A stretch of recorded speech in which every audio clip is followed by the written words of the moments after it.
Bagaimana dalam agama Islam seorang muslim karena jabatannya dia memberi izin berdirinya rumah ibadah seperti kelenteng, gereja, dia dapat dosa jariah, mengalir terus. Man sanna fil islami sunnatan hasanatan, siapa yang berbuat baik falahu ajruha, dia dapat pahalanya. Man sanna fil islami sunnatan sayyi'atan, siapa yang membuat yang tak baik falahu wizruha, dia dapat dosanya. Wa wizru man amila biha, dosa orang yang melakukannya sampai hari kiamat. Setiap berbunyi teng teng, bisa dibelangkung malaikat, teng kelompang, teng kelompang, teng kelompang, teng kelompang. Rasakanlah itu, rasakan.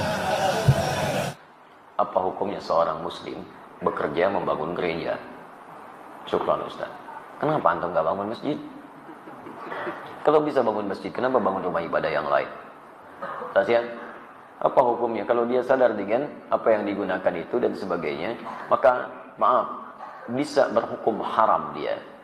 Bisa berhukum haram. Paling darurat, jadi makruh dia. Paling darurat. Tapi dahsyatnya, mohon maaf, dahsyatnya apa? Paling dahsyat adalah lebih dekat ke hukum haram dibandingkan hukum makruhnya. Awas, karena orang bisa beribadah di situ, bisa nyaman ibadahnya, bisa musyiknya nyaman, karena antum yang berikan fasilitas. Kalau antum nggak bangunkan, nggak akan jadi mereka ibadah di situ.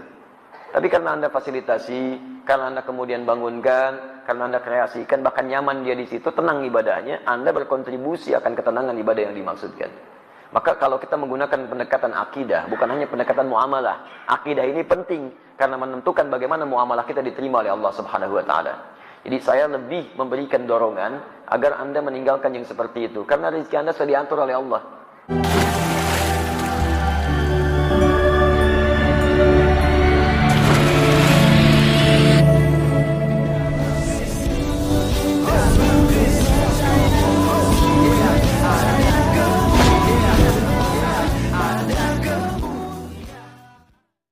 Assalamualaikum bisem Yeshua HaMashiach.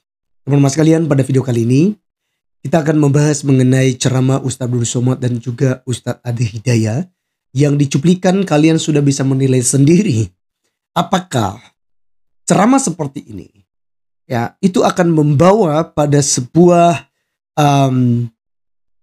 kebersamaan, ya kan, toleransi satu dengan yang lain dalam perbedaan agama, atau justru membuat terjadinya intoleran yang terus merajalela di Indonesia ini.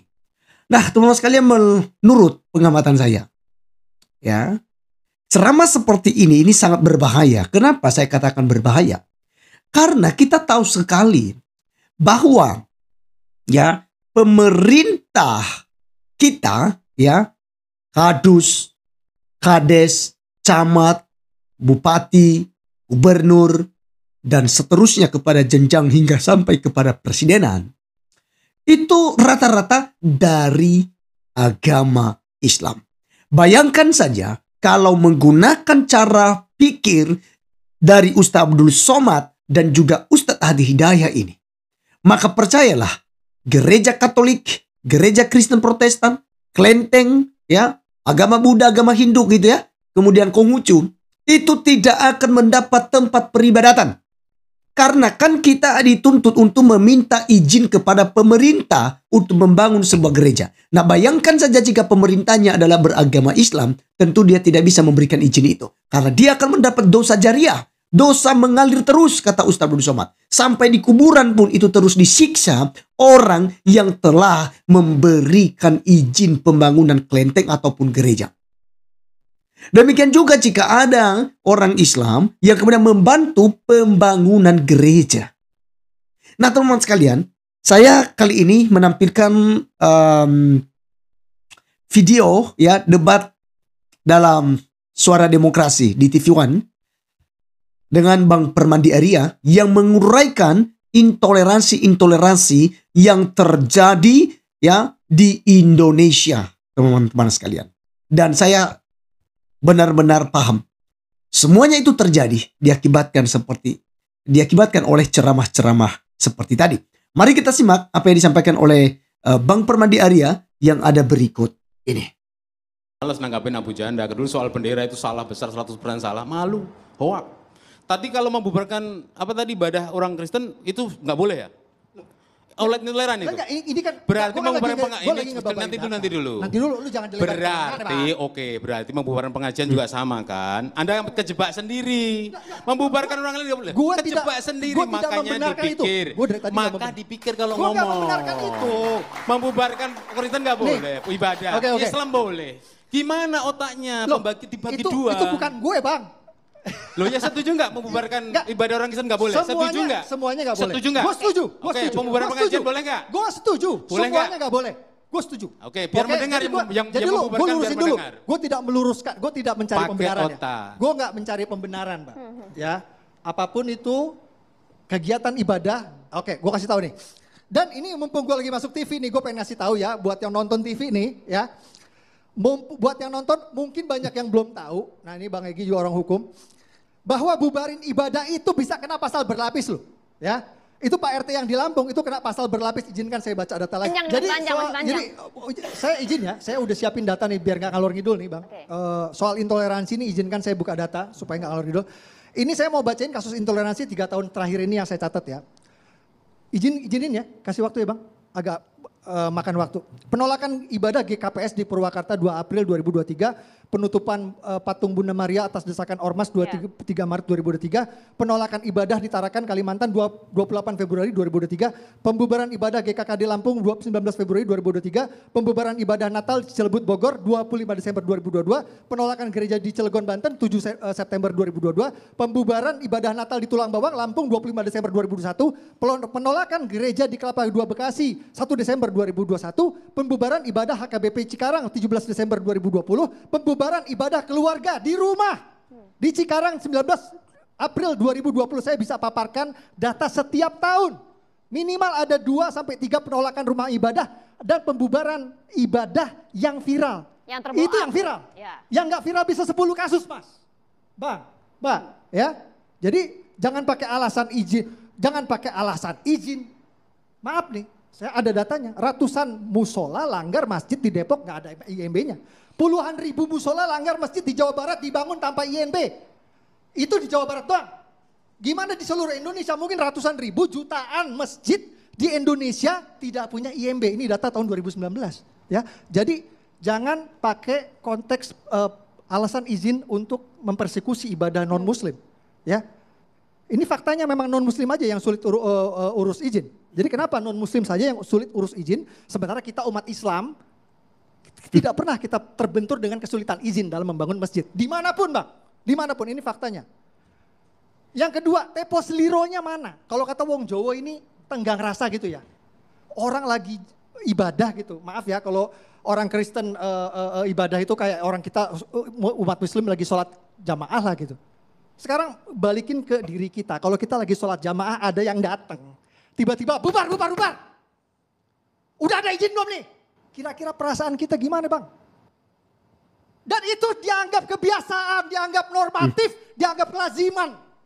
Gila gak? Di negara ini. Gila itu.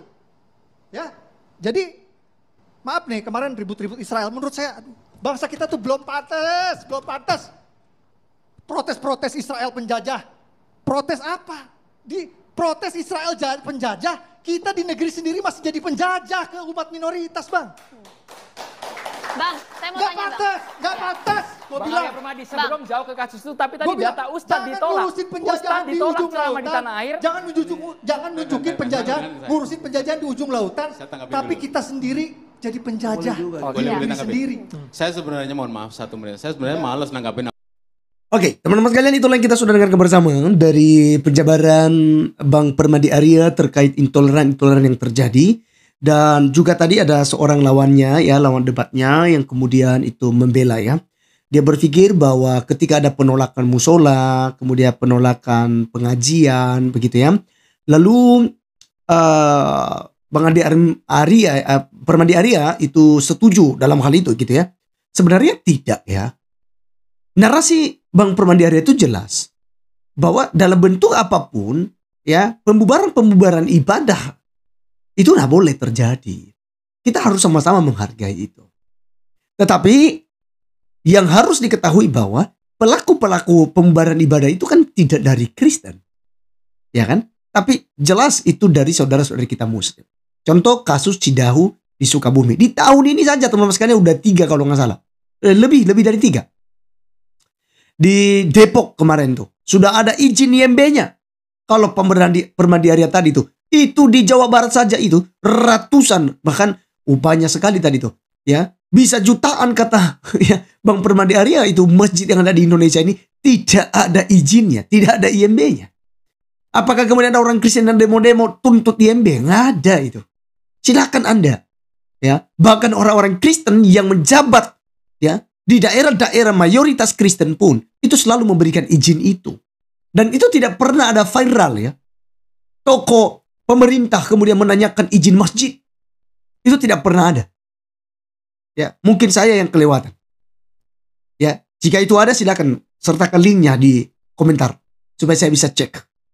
Jadi, setahu saya tidak ada masjid yang kemudian dituntut untuk menunjukkan IMB-nya. Hanya gereja, ya, kelenteng, viara, dan tempat-tempat ibadah non-Islam yang terus dituntut harus menunjukkan IMB-nya. Ya, jadi teman-teman sekalian, tidak heran kita kenapa terus terjadi intoleran. Karena memang sudah diajarkan itu di dalam agama Islam. Seperti yang disampaikan oleh Ustadz Abdul Somad dan Ustadz Hadi Hidayah.